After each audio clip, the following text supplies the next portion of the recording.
Hello everyone. I hope you are covering your all the sessions of these practice questions with me. So this is the next session. If you have not yet done the last practice session with me, on the top I'm providing the link. Go and practice the above 26 questions. First of all, these are related to your unit 3 and majorly total production, total cost curve. We are doing revenue curves, all these. So now इस video में आगे बढ़ने से पहले आइए जानते हैं हमारे इस गाइडेंस और मेंटरशिप प्रोग्राम के बारे में। क्या आप भी चाहते हैं कि इंटरव्यू के दौरान बाकी कैंडिडेट्स में से आपका ही सीवी टॉप पर चुना जाए, या आपको सीवी बनाने में किसी ऐसी गाइडेंस की ज़रूरत है जो आपकी सभी परेशानियों को दूर कर सके? क्या आपको भी एग्जाम प्रिपरेशन में ज़्यादा समय ना गवाकर पॉइंट टू पॉइंट या एग्जैक्ट प्रिडिक्शन के अकॉर्डिंग ही पढ़ना है? क्या आपको भी डाउट सॉल्विंग ट्यूशंस महंगे पड़ रहे हैं? तो हम लेकर आ गए हैं 24/7 and 1-to-1 doubt solving sessions just in ₹299। जी हाँ, सिर्फ 299 रुपये में आप ये सभी सर्विसेज का फ़ायदा ले सकते हैं हमारी सपोर्ट एंड असिस्टेंस प्रोग्राम से जुड़कर। तो अपने फ्यूचर गोल्स को देखते हुए जल्दी से फ़ोन उठाइए और व्हाट्सएप कीजिए नीचे दिए गए नंबर पर। continuing with the next question, here we have, in a perfect competition in the long run there will be no what, या तो नॉर्मल प्रॉफिट नहीं होता, या सुपर नॉर्मल प्रॉफिट नहीं होता, प्रोडक्शन नहीं होती, कॉस्ट नहीं होती। कॉस्ट प्रोडक्शन तो देखो होती है, नॉर्मल प्रॉफिट भी होता है, बट लॉन्ग रन में हम सुपर नॉर्मल प्रॉफिट अर्न नहीं करते हैं परफेक्ट कॉम्पिटिशन में। So your answer should be option B. Next, which of the following statements is correct here if we look at all the statements? So, under perfect competition, a firm determines its price where AR is equals to MR. That's correct. In a perfect, which of the following statement is correct? So, under perfect competition, firm determines the price where AR is equals to MR.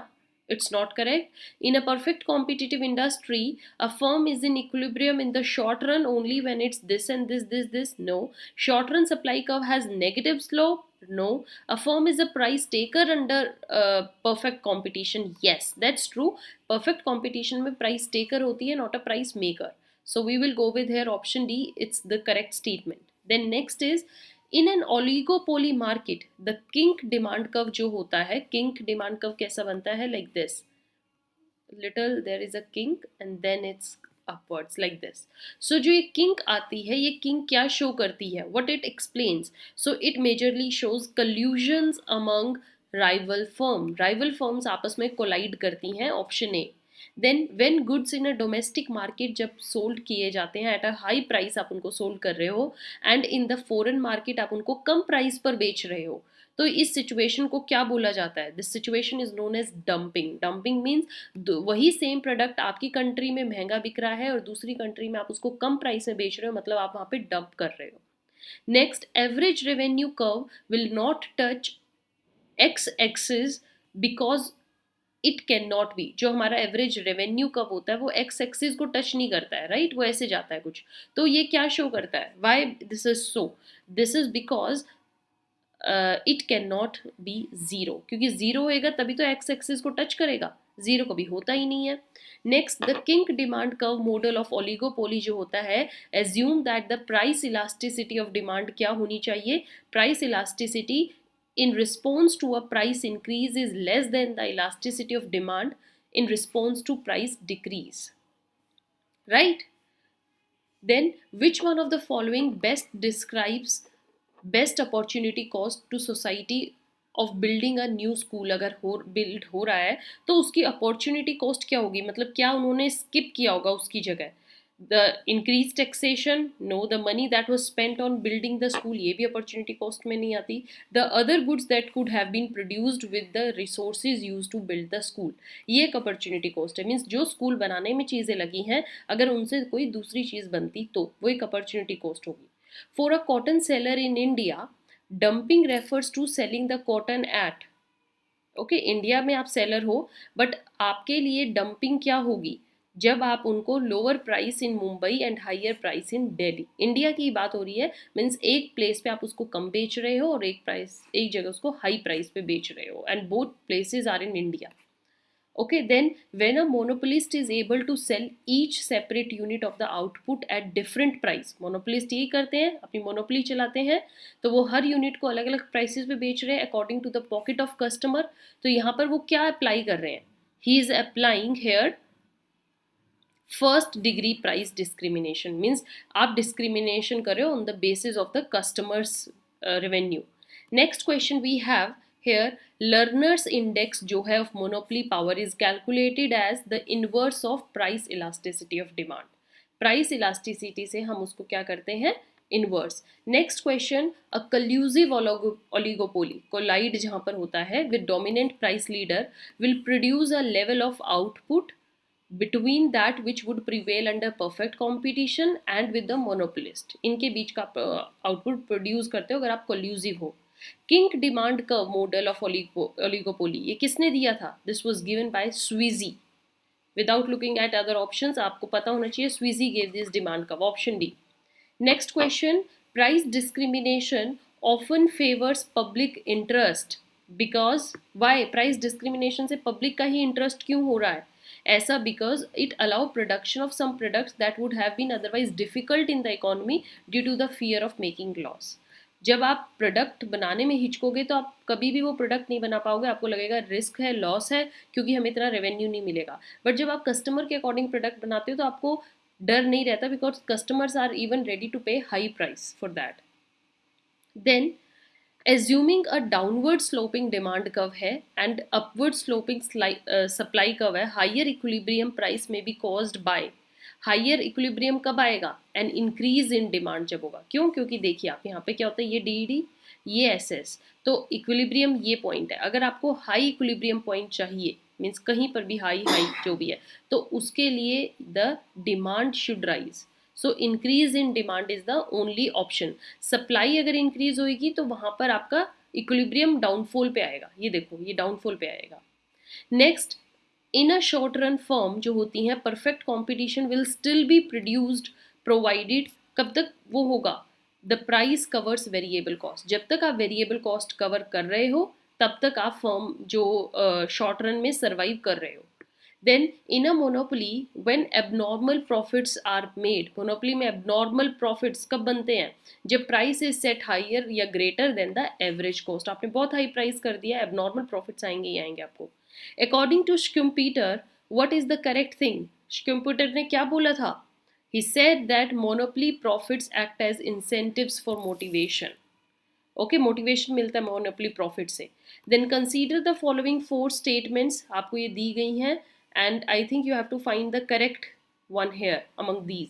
So one way for the government to induce a monopolist to expand his output is by imposing a price ceiling. उस पर आप लगा सकते हो, ये बिल्कुल correct है. Then MC equals to MR equals to AC equal to R shows the equilibrium position of competitive firm. ये भी बिल्कुल करेक्ट है. One way for the government to induce monopolist is to make monopolist raise his price. No. One way for government to induce monopoly is to expand his output by imposing specific text. No. So we will go with here code A. 1 and 2 are only correct. Okay, then next question, the price discrimination policy जो है helps in increasing what? Price discrimination policy किस चीज में help करती है? It helps in increasing the profit in monopolistic competition. Monopoly में नहीं, monopolistic में help करती है. Option B. Then next, the marginal cost is equal to the marginal revenue. Marginal cost ये है, marginal revenue ये है. The average cost is equal to average revenue. Okay, equals to average revenue. So average revenue is equal to marginal revenue. Average revenue जो है वो marginal revenue, तो सब equal है एक दूसरे से. This is the condition of what? ये कहाँ पर मिलती है? Long period equilibrium for the firm under monopoly. Monopoly के केस में ऐसा हमें देखने को मिलता है. We will go with here option 1 and also we look at long period equilibrium for the firm under perfect competition में भी यही है. तो 1 and 4 code A. Next question is, if the demand curve confronting an individual firm is perfectly elastic है, means change होती रहता है demand curve, तो इससे हम क्या समझते हैं? जो फर्म है वो परफेक्ट कॉम्पिटिशन में है, मीन्स प्राइस टेकर है. Option A. Each short run average cost curve coincides with long run average cost curve. आपने देखा हो, देखो ऐसा होता है ना, लॉन्ग रन एवरेज कॉस्ट, और जो उसमें शॉर्ट रन होते हैं वो ऐसे ऐसे होते हैं। तो हर एक उससे कोइंसाइड करता है। तो ये कहाँ पर कोइंसाइड करता है? एट दी मिडल पॉइंट, जो इनका मिड पॉइंट होता है वहां से ये इनको टच करता है। Okay, then which of the following statements is correct? If we look at all the statements, let's see. Perfect competition में प्राइस वहां पर डिसाइड होता है जहाँ A R equal to M R होती है? नो। परफेक्ट कॉम्पिटिटिव में equilibrium short run में वहां होगा जहां A C equals to A R equals to M R equals to M C. यही करेक्ट है। So option B is the correct statement. Next is, which one of the following statements is correct? Again, let's read all the statements and then we will find. Monopolist charges maximum possible price. बिल्कुल monopolist तो अपनी तरफ से maximum possible price ही charge करता है दूसरों से, so option A is correct. Next is, under monopoly जो supply curve होता है is absent because monopoly में supply curve ही नहीं होता। क्यों नहीं होता? Because equilibrium equals MC is equals to MR और MC less than price होनी चाहिए। Option C. Next, assuming that firm's total revenue curve takes the form of a straight line. Okay, हम ये assume करके चलते हैं जो total revenue है वो straight line है which passes through origin. We may deduce that, हम यहाँ पर क्या करेंगे, price and marginal revenue दोनों ही equal हैं, इसलिए वो origin से straight चल रहा है। Consider the following statements. Let's then decide which one is correct here. Profit maximising जो मोनोपलिस्ट होता है in different markets will adjust his sales in two markets to just equal his marginal cost. This is the correct statement. So I will say one only. आप read करोगे next तो ये statements false हैं। Next question, in a perfect competition when firm is in short periods और for equilibrium the following condition does apply.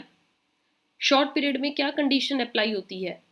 Marginal cost must equal to marginal revenue, बिल्कुल सही है। Average cost must equal to average revenue, no. ये short run की बात हो रही है इसलिए। Marginal revenue must equal to average revenue, that's true. So we will go with B, option 1 and 3। Then next is a profit maximising monopolist in two separate markets. जो monopolist होता है वो क्या करता है, किसके इक्वल वो चार्ज करता है?